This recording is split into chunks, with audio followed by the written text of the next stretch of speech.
Suffit-il seulement d'être marié à quelqu'un qui a la nationalité américaine pour hériter de la carte verte? Je réitère, suffit-il seulement d'être marié à quelqu'un qui a la nationalité américaine pour hériter de la carte verte? Telle est la question que nous allons aborder dans cette vidéo.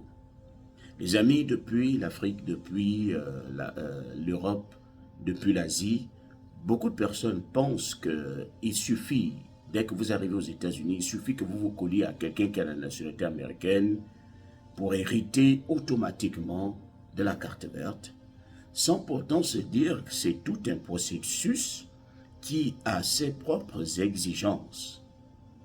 Le tout n'est pas d'être marié, mais c'est d'être marié à qui?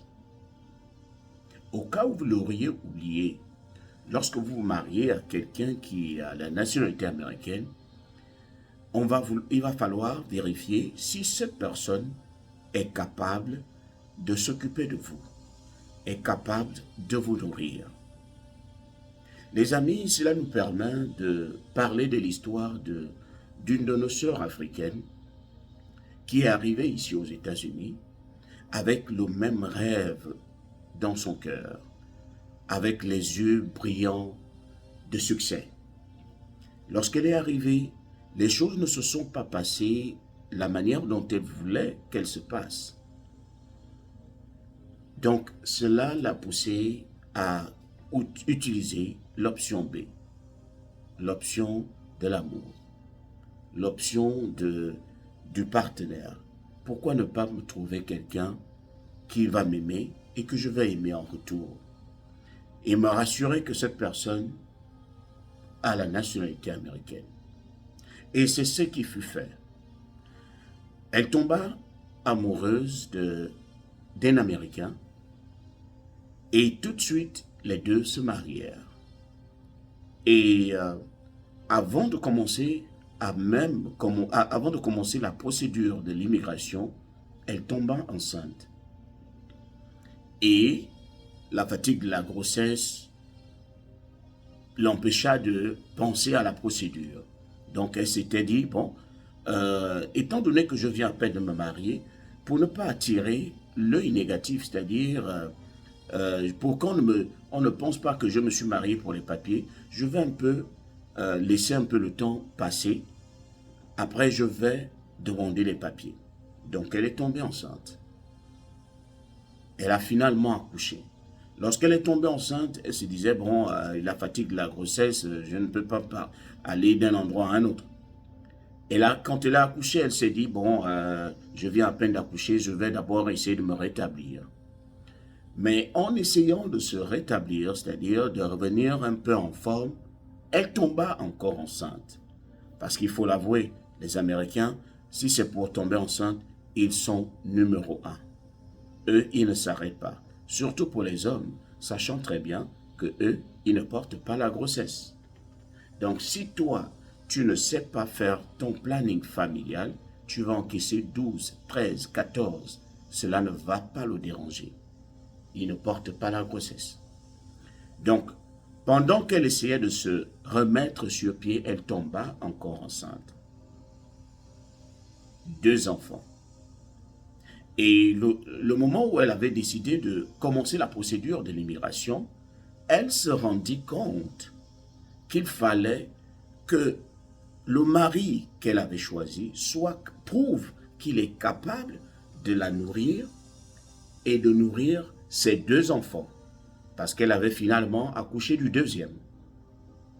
Ce qui fit 4 bouches, la bouche du propriétaire, la femme et les 2 enfants. Mais malheureusement, l'homme en question auquel elle s'était mariée ne travaillait pas.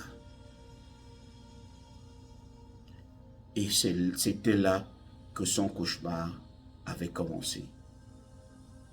Comment faire en sorte qu'il soit capable de me sponsoriser? Je vous assure, ici, il ne s'agit pas de la femme, parce que certains vont dire, mais pourquoi la femme ne peut pas réunir de l'argent et lui remettre? Il ne s'agit pas de la femme. Parce que même si la femme avait de l'argent, est-ce qu'elle peut prouver l'origine de l'argent qu'elle a. Donc il faut soit que le mari soit capable de sponsoriser, soit vous cherchez quelqu'un qui a les moyens, qui sera capable de vous sponsoriser. Alors la dame se retrouva dans cet engrenage. Elle a essayé de demander autour d'elle, mais personne ne se porte garant de les accompagner sur le plan de l'immigration. Et aujourd'hui, à cause de cette difficulté et le temps passé, elle se retrouve à faire pratiquement 9 ans de mariage et toujours pas de carte verte. Aujourd'hui, elle se retrouve à un nombre d'enfants qui est supérieur à 2. Donc, cela rend même encore l'équation encore plus difficile. Les amis, ici aux États-Unis, il y a ce que nous appelons les codes. Et j'entends par code les informations. Lorsque vous n'êtes pas informé, vous allez forcément tomber dans des puits où on ne saura même pas que vous y êtes. Faites très attention. Cherchez en premier l'information lorsque vous arrivez dans ce pays. S'informer. Même s'il va falloir aller payer une consultation quelque part pour savoir comment vous comporter. C'est très important. C'est très important. C'est vrai que nous-mêmes, étant au pays, on voyait l'Amérique d'une certaine manière. Et lorsqu'on arrive, on pense encore, avec l'ignorance qui nous habite, on pense encore que l'Amérique est aussi douce qu'on le pense. Non, parfois, des gens qui n'ont pas de dents mordent même plus que ceux qui en ont. Donc, lorsque vous négligez quelque chose, lorsque vous vous dites que quelque chose sera très facile, parfois elle vous surprend. Donc, faites très attention et essayez de vous informer toujours et toujours. Parce qu'ici, l'information, ça change au claquement de doigts. C'était le général.